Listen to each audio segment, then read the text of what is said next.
Salve, salve, todas, todos, todes. Está no ar o segundo episódio do podcast Karl Marx, o podcast que agora tem nome, mas novamente com a drag sem nome. Call Center, né, meu amor?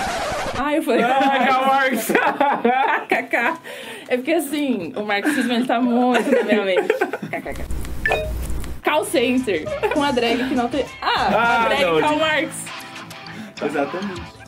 Ok, não. Pessoal, no episódio de hoje nós vamos falar sobre o... Jornal. A imprensa operária. Estamos aqui com a edição número 677 do jornal Opinião Socialista, o jornal do PSTU e que nós do Rebeldia também usamos. Mas antes de entrar aqui nesta edição, retomemos um pouco o que é a história do jornal. O que significa um jornal? Muita gente pode pensar, pô, um negócio impresso, de papel, faz sentido na época das redes sociais, as pessoas ainda leem. Por que vocês, tão arcaicos, seguem utilizando esse tipo de meio para se comunicar?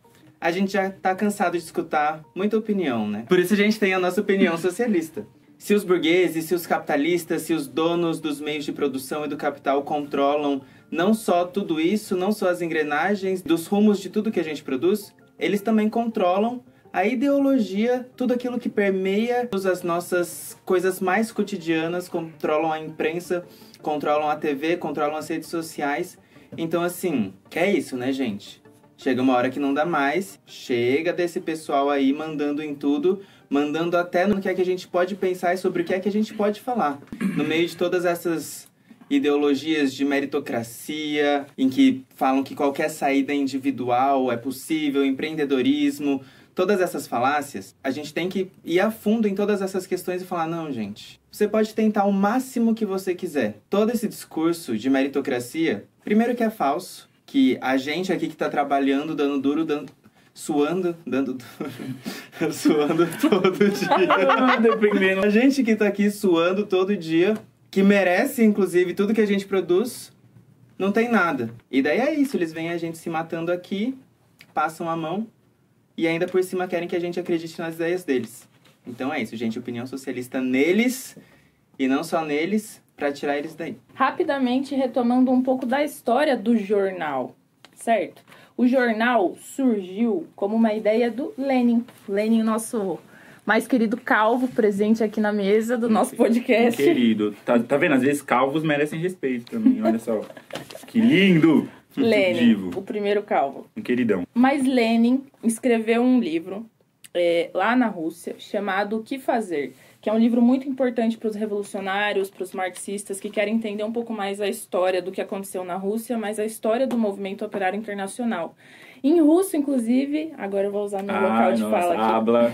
Em russo, o que fazer é Что делать? Что делать é o nome de um livro de literatura russa escrito por um cara chamado Chernyshevsky, que na época na Rússia rompeu, o livro dele causou, não vem ao mérito agora, mas o Lenin pegou o nome desse livro de literatura, pela importância que o livro teve lá na época. Mas enfim, Lenin escreve então Что делать? E ele chega à conclusão, uma das conclusões desse escrito é que é importante que os operários tenham um meio pelo qual se centralizar politicamente. Então o jornal ele cumpre esse papel de ser um centralizador político para um partido, uma organização política que começa a se construir, a se desenvolver, e que também seja um organizador coletivo de toda essa militância, e um meio pelo qual a gente vai defender nossas ideias, fazer isso que nossa drag falou, de apresentar um contraponto, outras ideias. Ou também, nos termos marxistas, fazer agitação e propaganda socialista e revolucionária. Esse jornal Opinião Socialista, ele está na edição número 677. Eu queria muito que fosse a edição 666, para a gente poder apresentar legal aqui. Mas esse jornal também existe há muitos anos e ele já teve outros nomes no Brasil e ele vem lá da época da Liga Operária, que foi o agrupamento político que deu início ao que é hoje o PSTU no Brasil.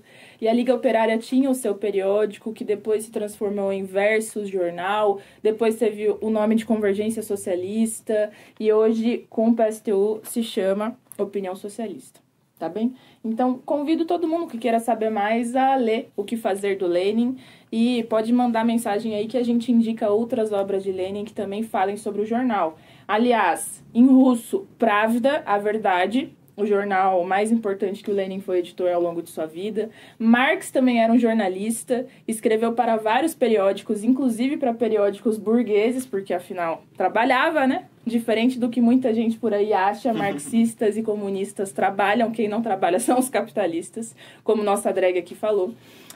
E o Trotsky também tem escritos sobre o jornal que são muito importantes. Por exemplo, no livro Questões e Modo de Vida, ele fala sobre o jornal, mas enfim, tudo aquilo que o Lenin defendia do centralizador político e um meio para fazer agitação e propaganda revolucionária, Trotsky leva adiante também. Fica a dica aí, pessoal. Agora que a gente já tem um contexto histórico do jornal e que já foi falado muita coisa importante aqui do porquê ele existe, né? Eu quero apresentar essa edição para vocês, assim, bem rapidinho, mostrando a estrutura, mostrando um pouco das notícias que ele traz aqui nessa edição, que infelizmente não é a 666, ia ser muito legal. Inclusive, se fosse, eu ia pedir pra nossa drag apresentar, porque ia fazer todo sentido. Tô a caráter, né? A gente ia amarrar aqui uma coisa muito bacana, mas não foi dessa vez, né? Então, aqui mostrando, essa é a edição 677 do Opinião. Vai criticar, obviamente, o arcabouço fiscal, né? Corta o pobre do orçamento. Aí aqui, ó, vai falar dessa edição das eleições, tanto aqui, municipais do Brasil, quanto a gringa, Estados Unidos. Aqui vai trazer também questões do meio ambiente. Kamala Harris, a outra face da dominação imperialista, porque há quem diga que isso daqui é um pouco progressista. Afinal de contas, teremos mulheres mandando mísseis e bombas e dominando e explorando todos os países subcoloniais, né? Que delícia, viva a representatividade. Axé, Kamala. Como disse o Twitter, axé. Ele faz a publi dele. Amaram? Não gostei. Que isso? Asmei. Amaram? Amei. Eu amei. Asmou? Gente, para quem não reparou, o jornal tem 16 páginas, o que, não ironicamente, é o número do PSTU. O temido. Então vamos lá, começando pelo editorial, certo? O título do editorial dessa edição é Nos Estados Unidos e no Brasil, a independência política da classe trabalhadora é tudo. Então bora entrar, mergulhar de cara nesse tema que é uma grande polêmica sobre os Estados Unidos, a situação dos Estados Unidos e paralelos com a situação do país. Independência política e de classe é tudo, gente. É tudo porque sem isso a gente é literalmente nada. Nada nas mãos dos capitalistas. E o que fica colocado nessa matéria, no editorial dessa vez, ele faz um apanhadinho ali do que está acontecendo nos Estados Unidos, toda essa polarização política entre o Trump e o Biden, que na real nem é uma polarização igual acontece aqui no Brasil, né? Entre essa esquerda reformista conciliadora e a extrema-direita, mas que lá é uma polarização entre o mais bizarro do capitalismo, que é o Trump, e o muito bizarro, só que um pouco menos bizarro que o Trump, que é o Biden e que é a Kamala Harris agora, e que é essa polarização entre democratas e republicanos, né? Toda vez que a gente vai falar sobre eleições, né, que geralmente são bastante polarizadas, em que é colocado o mal menor, né, tipo, entre esse e esse, aquela dicotomia que a gente chama aqui nas revolucionárias de campista, né, que assim, existe o bonzinho e existe o mal, sempre um antagonizando o outro. Toda vez que a gente se depara com esse cenário, a gente precisa meio que explicar algumas coisas. Porque, por exemplo, obviamente que um Trump, sendo presidente do país mais imperialista, que está no topo do imperialismo, só aqui falando também, meio que traduzindo as coisas, quando a gente fala de um país imperialista, a gente está falando de um país que ele exerce muito forte um poder político, econômico, ou seja, que esse país imperialista do topo, ele diretamente afeta os demais. A gente tem um grupinho seleto de países imperialistas, mas dentro desse grupinho seleto, o maior é os Estados Unidos. Então isso significa muita coisa, tá ligado? Então, obviamente, que um cara como o Trump tá sendo presidente do país mais imperialista, isso coloca vários riscos, vários perigos que é normal ter medo. A gente sabe que existe um ataque mais violento às políticas dos trabalhadores, das trabalhadoras. Ele é completamente xenofóbico, então, quando ele está à frente de um cargo como esse, essa questão das fronteiras, dos imigrantes, é uma situação que fica cada vez mais grave para os imigrantes, a situação, né? Ele tira direito, ele impede de entrar. Tem a questão também LGBT, que é completamente reacionária. Nós não estamos relativizando isso. Em contrapartida, tem o Biden, que ele pode ter uma fala um pouco mais polida, que ele pode não atacar, como o Trump, verbalmente ou tão diretamente essas classes, mas ele também não faz nada para poder melhorar a vida dessas pessoas. A questão imigratória, cada vez mais horrível. A gente sabe também que a política dele em relação a Israel é completamente favorável a Israel, então ele está contra o povo palestino. E a gente tem que colocar na balança que, né, no final das contas, diferente face da mesma moeda, entendeu? Então a gente tem que ter bastante isso em mente. Enfim, o nosso mundinho, eleições mundiais, tá bem agitado, né? Sim. Porque a gente já viu lá toda a situação da Europa, por exemplo, o avanço muito grande da extrema-direita em vários países, deu uma abalada, a França conseguiu dar uma segurada, mas com uma frente popular que a gente sabe que uma vitória importante, mas até quando no capitalismo, né? De 4 em 4 anos a gente continua morrendo. Enfim, voltando para os Estados Unidos, Biden desistiu da corrida eleitoral e agora tá apostando tudo na nossa querida diva Axé. Kamala Harris. Inclusive, já foi eleita como a mais nova brat do cenário político mundial. Charlie XX, apague este tweet agora. Imediatamente, como medida emergencial. Medidas emergenciais para conter a crise do capitalismo no Brasil e nos Estados Unidos. O que fica muito explícito também com toda essa situação do que acontece nos Estados Unidos e toda essa disputa política, essa disputa verdadeiramente imperialista mesmo, para decidir quem é que vai dominar o mundo no topo do mundo, né? São duas faces, inclusive, do capitalismo, que são duas faces do imperialismo norte-americano. Então, isso diz respeito à nossa vida cotidiana, inclusive.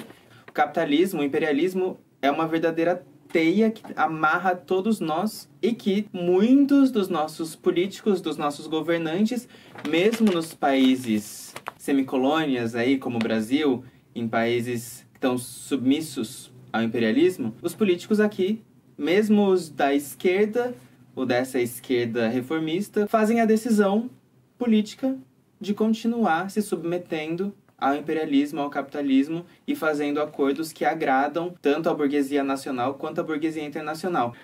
Queria falar também da nossa situação enquanto brasileiro nisso, né? Porque, galera, o que acontece? Não tem esses países imperialistas que estão no topo, que eles exercem mais poder sobre a gente?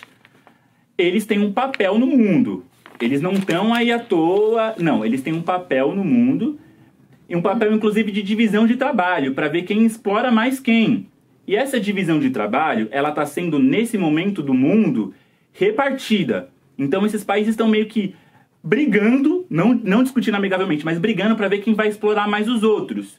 Então, tá uma disputa muito grande nessa questão, que parece ser meramente política, mas não é, nos afeta diretamente. O exemplo disso é a relação que o Brasil tem com Biden e com tudo isso. O Brasil, nesse momento, ele tem um papel péssimo, porque a gente está no celeiro do mundo, a gente é um país que a gente chama de subcolônia, mas mesmo como subcolônia, a gente ainda está se colocando no papel de explorar países mais sub do que a gente. Entendeu? E que esse papel... Subcelebridade! Nossa, demais. Você disse sub? Você disse sub. André Surak, pode entrar. Tô brincando. Um beijo no André Surak. O assunto é sério aqui, gente. Gente, E a peraí. língua? E a língua? Ela cortou a língua. Bifurcou. Gente, Custou R$1.300. os dois lados de André Surak viraram as duas línguas de André Surak, que são os dois lados do imperialismo. Exatamente. Olha que As duas faces que da mesma mecanismo. moeda. Gente, mas ó, vou voltar um pouco. Perdi o fio da meada, mas vamos voltar aqui pro assunto. Então, o nosso papel, enquanto subcolônia, está sendo de explorar quem é mais sub do que a gente. Entendeu? Só que isso não significa avanços pra gente, não. Porque alguém com a cabeça muito torta ainda pode pensar, bom, pelo menos o Brasil tem uma boa relação, as coisas aqui vão se desenvolver, porque antes os outros do que a gente. Não, isso significa, família, uma desindustrialização, inclusive. Isso significa que os Estados Unidos estão vindo aqui, mas está abrindo pelo menos para investimento internacional. Exatamente, eles estão entrando, mas para onde está indo esse dinheiro? Para o desenvolvimento do país? Não. O dinheiro, toda a riqueza acontece aqui, mas quando chega o lucro, o gordo, o torro, tá indo para esses países imperialistas. Então aqui no final é só um quintal onde os Estados Unidos e os outros países trampam, exploram a gente e depois vaza com o dinheiro. Então nada disso é descolado. As eleições de um país imperialista diz muito como que vai ser o rumo da humanidade e da nossa posição em relação a isso, sabe? Eu acho que você tem muita razão quando você fala que as eleições de qualquer país no mundo têm a ver com a nossa vida aqui, porque eu vi bastante gente, questionando. A gente até brincou com os tweets que fizeram sobre a Kamala Harris, mas é importante ser dito também que isso gerou todo um clima e um ambiente de violência política. Então, por exemplo, aquela deputada do PSOL, a Thalíria Petroni, ela fez um tweet defendendo uma posição sobre os Estados Unidos, que é outra posição da que a gente defende, mas depois ela passou a ser ameaçada, atacada. Queria deixar aqui em nome do nosso podcast a nossa solidariedade, porque nós não corroboramos com esse tipo de atitude violenta, de desmerecer as pessoas. Inclusive, nós sabemos exatamente o que é isso, pois passamos por um ataque da extrema-direita nas redes há pouquíssimos dias atrás. Um corte de um vídeo meu viralizou. Então, enfim, só um parênteses aqui que eu acho importante de abrir. Mas eu acho que muita gente ficou preocupada com uma coisa que é também uma das minhas preocupações número 1, e acho que de vocês também, que é como que nós enfrentamos a extrema-direita. Porque, ok, nós sabemos que as bombas do Partido Republicano são as bombas escrachadas, digamos, ninguém tem dúvida de que tem interesse capitalista por trás disso, e as bombas dos democratas são as bombas LGBT, do arco-íris, da purpurina, etc., que é o meme que roda a internet. Sobre isso a gente sabe. Mas muita gente pergunta, mas o Trump não é o auge da extrema-direita do mundo? Como nós fazemos para combater ele? E aí é um debate que nós fazemos no Brasil, sim, esse debate, como enfrentar a extrema-direita. E do nosso ponto de vista é apresentando uma alternativa socialista e revolucionária. Por quê? Justamente porque existe essa teia capitalista, gente. Você pode ter o projeto de extrema-direita vigente na presidência do país, ou você pode ter ele sem ser o presidente no Congresso, tem senadores, vereadores, prefeitos, etc. É evidente que ele vai ter menos força do que se ele estivesse na presidência. Mas o fato de você não ter um cara de extrema-direita na presidência significa que a extrema-direita não é um fenômeno político presente na situação política, na conjuntura política daquele país? Não, isso nós vemos aqui. Isso a gente viu nos Estados Unidos, inclusive.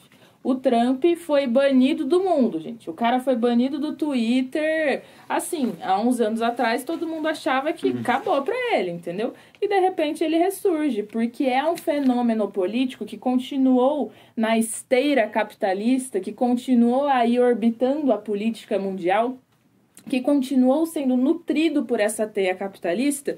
Agora, a pergunta que fica é: nutrido por quem? Pelo regime político existente, pelo sistema capitalista existente.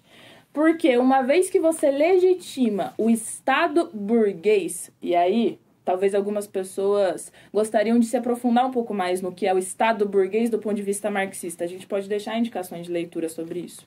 Mas uma vez que você se presta a governar, a entrar na máquina, entendeu? A ser uma das pessoas que movem essa engrenagem, meu amigo, eu sinto muito. Pode ser que agora você seja o presidente do país, mas pode ser que na próxima eleição você perca e você vai estar legitimando esse processo que dá espaço para que a extrema-direita apresente suas ideias. Então, por que é que eu estou dizendo isso? Quero aqui polemizar com o setor da esquerda brasileira, que nós vimos defendendo o voto, sem ilusões, mas olha, os trabalhadores dos Estados Unidos teriam que votar na Kamala Harris nesse momento para derrotar a extrema-direita. Mas se nós entendemos que a extrema-direita faz parte dessa teia capitalista, que ela se nutre da teia capitalista, esteja quem esteja à frente da presidência, que inclusive os partidos que parecem de esquerda, ou como a gente chama de reformistas, aqueles que parecem um pouco melhores do que a extrema-direita. Eu acho que ninguém tem dúvida que a Kamala Harris parece um pouco melhor do que o Trump, você tá ligado? Mas que esses partidos governam todo dia com tudo que tem de pior, os sionistas, os machistas, inclusive com os militares, com os setores da extrema-direita e tal. Como é que você vai enfrentar a extrema-direita de verdade? E aí eu acho que o caso da Palestina é o mais emblemático pra gente entender isso, gente. Porque hoje, Gabs falou, Estados Unidos leva adiante uma guerra contra a Palestina. E leva adiante uma guerra enviando armamento para Israel. E esse armamento que chega aqui no Brasil e a gente vê, né, que foi testado em campo. Foi testado matando palestinos com a conivência dos Estados Unidos, com, sei lá, o empréstimo financeiro, o endosso, a ajuda política dos Estados Unidos. Agora, eu digo para vocês, o Trump é um sionista declarado. E ele, evidente, acha que tudo bem, a guerra existe do jeito que ela existe. A Kamala Harris falou, olha, eu defendo a paz. Eu acho que não tinha que ter os bombardeios na faixa de Gaza. Importante, certo? Nós também queremos que acabe os bombardeios na faixa de Gaza. O problema é que ela reconhece Israel como um Estado legítimo. E não apenas reconhece, como apoia Israel. Mas, gente, o sionismo é aquilo que divide o mundo entre dois lados. Se você é sionista, você defende que o Estado de Israel é um Estado legítimo. Só que o Estado de Israel foi construído matando gente, colonizando gente, no regime de apartheid. Então, ou você defende que é legítimo, ou você defende que não, que teve que matar muita gente para ser o que é e para se construir, para se erigir enquanto um Estado. Como é que você pode estar do lado dos povos oprimidos? Como é que você pode ser capaz de enfrentar o Trump, um sionista, se você, nessa linha que divide o mundo em dois lados, se você tá deste lado daqui, do lado daqueles que acham que é legítimo, que Israel pode continuar, ou seja, se você diz que tudo bem ter tido esse tipo de colonização, tudo bem ter tido esse tipo de regime de apartheid, e uma grande contradição, né? Porque os Estados Unidos também teve um regime de apartheid, e muita gente vê o Partido Democrata como aquele partido que tá do lado da população negra, dos oprimidos, a Kamala Harris mesmo, né? Ela é imigrante dos Estados Unidos, o Obama, todo etc. esse apelo, né? Todo esse apelo. Aí a gente lembra que o Black Lives Matter começou durante o governo Obama. E aí a gente lembra que a Kamala e o Biden defendem Israel. E aí a gente entende que, bom, não tem que votar em Kamala nenhuma, gente. A saída é construir alternativas de socialismo, de revolução que se enfrentem com todas as faces dessa teia capitalista, tá? E uma última coisa que alguém poderia olhar pra gente e dizer, beleza, só que essa alternativa não existe nos Estados Unidos. Então, o que a gente faz? Porque a gente precisa ter alternativas reais. Isso é verdade. Mas nós estamos junto aí com um partido nos Estados Unidos chamado Workers' Voice, que tenta construir esse tipo de alternativa. Então, o primeiro passo é ajudar o Workers' Voice a se construir, a propagar suas ideias e apresentar o socialismo para mais gente, inclusive através do jornal deles, porque lá eles também têm um jornal que, se eu não me engano, se chama The Voice, mas eu não tenho certeza, depois a gente indica aqui. A primeira coisa é ajudar a construir o Workers' Voice. Mas a segunda é, minha gente, no Brasil tinha alternativa. No Brasil nós tivemos Vera Lúcia candidata à presidência. Nessas eleições agora municipais nós temos um monte de candidato que não fica refém da teia capitalista.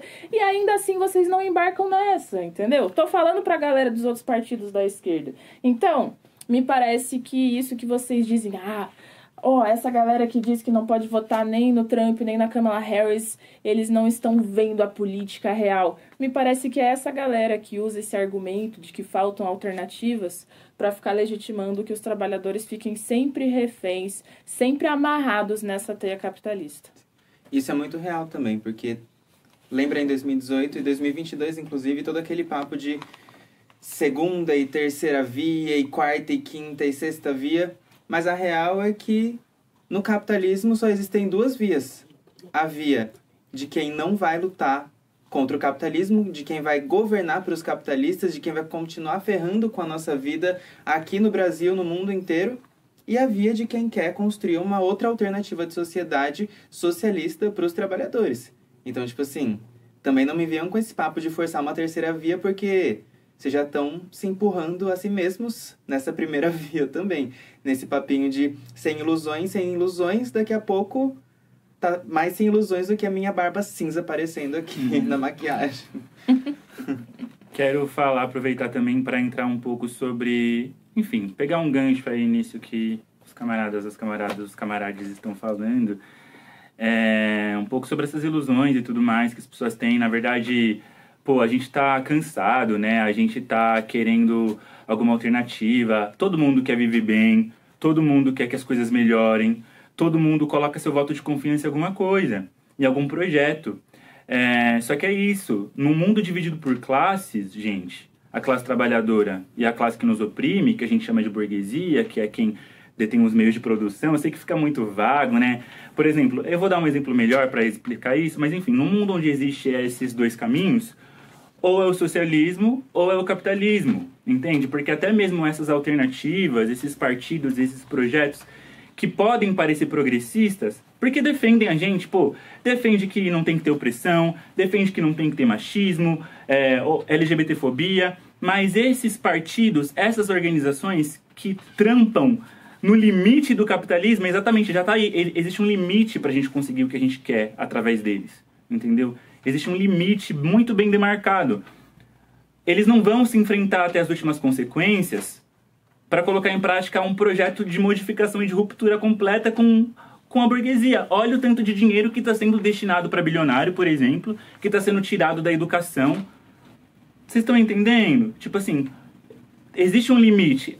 Para a gente ter saúde e educação, para que as coisas andem, perpassa por a gente entender que a gente tem uma classe, entende? E que a gente precisa ir até as últimas consequências para defender esse projeto de ruptura. Queria falar um pouco sobre independência de classe, mas antes de falar um pouco de independência de classe, a gente tem que saber que existe uma classe, sabe? A gente precisa entender que existe uma classe. Que quando a gente fala que fulano está ganhando bilhões, que o dinheiro da farba pública está indo para empresários, não é a dona Maria, a dona da esmalteria, e nem o seu João, dono da padaria. São os grandes capitalistas, família. São os tubarões da educação que estão privatizando tudo. É o pessoal do agronegócio. Então, se a gente não se vê, tanto a gente que é assalariado, quanto o microempreendedor, que a gente é classe trabalhadora, vai ficar difícil de falar um pouco sobre independência de classe, porque primeiro a gente precisa entender essas contradições. Uma vez entendendo essas contradições, independência de classe é justamente romper com essa galera que quer que a gente sente com quem explora, dê a mãozinha e fala, vamos conversar, vamos trocar uma ideia, porque são interesses antagonistas, família, são interesses que se chocam. Por exemplo, você trampa numa fábrica e você quer um aumento salarial, não só para você, mas para seus camaradas, o sindicato vai lá, aumento salarial. Vocês entendem que um funcionário de uma fábrica pedir um aumento salarial, ele tá falando diretamente assim, olha, empregador, eu quero que você diminua a sua taxa de lucro. É isso. A gente pode não entender, mas é isso. E aí ele vai falar, não, mas por quê? O cenário, a economia... Mas por quê? Porque afeta diretamente ele. E a gente nem tá falando de uma coisa que vai acabar com o lucro dele, porque aí entra uma questão mais complexa de mais-valia. Mesmo que você consiga o seu aumento, sei lá, de 2 mil você ganha 4, você ainda estaria numa situação de desvantagem. Mas vamos pegar aqui esse exemplo. Você tá falando, olha, diminui a sua margem de lucro e reparte aqui pra gente numa fatia maior. Interesses conflitantes. É o seu empregador, o cara que... Esse empregador não é o cara que acorda cedo, que pega o busão, 2 horas para ir para voltar, liga, trampa na máquina, gera riqueza. Ele só é o dono do galpão e da máquina. Tá entendendo? E esses são os meios de produção. Então, só de exigir uma coisa mínima, que é um aumento salarial, que para nós é muito, já se choca com esse conflito. Tá entendendo? Então eu tô dando esse exemplo pra gente entender que a gente tá realmente de lados opostos. E qualquer alternativa de governo que propõe que a gente sente e tente conciliar as coisas é furada. Primeiro que a gente sempre vai estar em desvantagem. Independente nesse exemplo do salário se a gente conseguiu ou não. Já estamos em desvantagem porque o mundo é capitalista. Tá ligado? E ele propõe uma confiança nesse cara, que as coisas vão, que eles vai te dar, que ele é bonzinho. Não, interesses conflitantes, família. Independência de classe é isso. Quando a gente opta por uma alternativa revolucionária e socialista que a gente está dizendo aqui, a gente está falando para a gente não ter ilusões ao governo burguês, não ter ilusão nesse aperto de mão, não ter ilusão em nada disso. Então é fundamental para a gente conseguir tudo que a gente quer de maneira definitiva, tá? independência de classe. Entender que existe uma classe e não se aliar com esses caras aí. Agir por fora dessas estruturas do parlamento, entendeu? Se mobilizar enquanto classe, tá ligado? E aí a gente tem exemplo de greve, enfim, aí vai. Mas é isso, independência de classe, se eu pudesse explicar assim de uma forma mais entendível, seria dessa maneira. Arrasou. Gente, acho que nós estamos no momento de encerrar nosso podcast. E eu queria encerrar com uma participação especial, que mais uma vez vai ser via áudio. Temos a participação de Júlio Anselmo, que é um dos redatores e editores do Opinião Socialista, o OS. Vamos lá. Olá, Call Center. Obrigado. Olá, Call Center. Olá, Call Center. Cada vez mais polarizada. E nós precisamos de uma saída dos trabalhadores no meio dessa briga entre vários setores burgueses. Então, um jornal tem que estar a serviço de desmascarar essa ideologia burguesa, mostrar como o problema está nos fundamentos da sociedade, na propriedade privada dos meios de produção, no domínio que os bilionários capitalistas têm do Brasil, das empresas, da sociedade, do mundo todo. E como essas ideias e essas ideologias que a burguesia prega nos seus jornais, na imprensa e nas redes sociais, elas servem só para justificar o lucro e os privilégios da própria burguesia, mas elas não explicam o mundo. Elas não dão conta de como nós vamos solucionar todos esses problemas. Como é possível que todos os trabalhadores, por exemplo, no Brasil, tenham emprego, não passem fome, tenham salário digno, não tenha mais violência LGBTfóbica, machista e racista, etc. Então, para isso nós temos que destruir o capitalismo. Então, o jornal é o nosso instrumento de fazer uma agitação e propaganda, ou seja, de levar uma explicação, de fazer uma crítica sobre como a sociedade funciona e levar uma explicação de por que o programa revolucionário socialista é o único capaz de resolver os problemas candentes que os trabalhadores sentem. E como é necessário a gente fazer uma revolução e socialismo. Então, ao a gente disputar com o jornal essas ideias na sociedade, na classe operária, na juventude e tudo mais, o jornal cumpre o papel também de ajudar a organizar os trabalhadores, a juventude e tudo mais, em especial seus setores mais avançados, seus setores de vanguarda, seus setores que estão à frente das lutas, que são ativistas, que têm uma posição crítica ao capitalismo. Então, é um instrumento de disputa das ideias, de agitação e propaganda, de disputa programática contra o capitalismo, e é também um instrumento de organização dessa vanguarda em torno ao jornal, em torno a esse programa. Claro, em primeiro lugar, ajudando e criticando o próprio jornal. Então aqui eu tenho um pedido a vocês: leiam os jornais,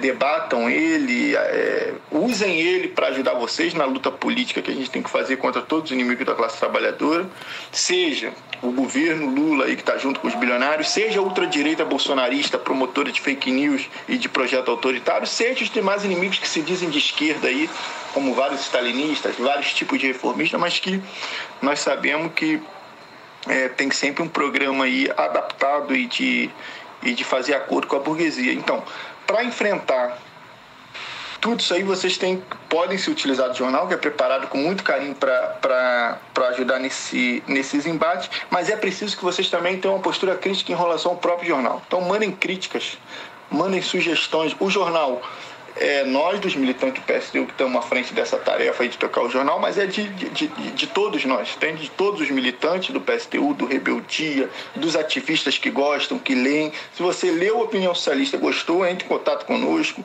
ajude, mas enfim, mande críticas, sugestões, veja o que nós não estamos conseguindo explicar, veja o que está frágil, o que precisa melhorar, que tema você quer que a gente aborde. Inclusive, se proponham a escrever, nós também somos bastante abertos a isso, nós temos um portal. Então, essa é a ideia, é um jornal a serviço da luta da classe operária e da juventude, do movimento estudantil, dos movimentos sociais, contra a burguesia, contra todos os inimigos, dos trabalhadores, em defesa da Revolução Socialista e a serviço de fortalecer nossa agitação e propaganda revolucionária. Gente, então é isso, ó. Mande sugestões, elogios, críticas, mas também, se quiserem e puderem, mandem Pix também. Porque, como, não sei se a gente falou no vídeo passado, mas nós somos revolucionários socialistas, nós defendemos a independência de classe, e a gente sabe que nesse mundo, inclusive para fazer imprimir um jornal bonito desse, necessita de dinheiro. Então a sua colaboração, ela vai muito do apoio político, seu compartilhamento, seu views aqui nesse vídeo, mas um apoio também financeiro, porque é um ditado muito falado, mas muito verdadeiro, que quem paga a banda escolhe a música. A gente não quer depender do Estado burguês, a gente não quer depender de verba. Tudo que acontece, tudo isso que vocês estão vendo é proporcionado pelo esforço nosso, da militância, que arrecada dinheiro através de várias ações, e a gente também aceita doações mesmo. Então contribua financeiramente para o Projeto Revolucionário Socialista, para o PSTU continuar publicando opinião socialista, enfim, para as nossas pré-candidaturas também, etc e tal. É muito importante que você nos ajude e nos apoie. Mandem também sugestões, críticas, o que vocês querem ver, o que vocês querem ouvir, o que vocês não gostaram de ouvir do nosso podcast, do nosso programa. Dá um liga no call center e manda suas ideias pra gente também. E é isso. Muito obrigada por ter assistido mais esse episódio com a gente. E a gente te vê no mês que vem. Vem com a gente. Bora! Bora!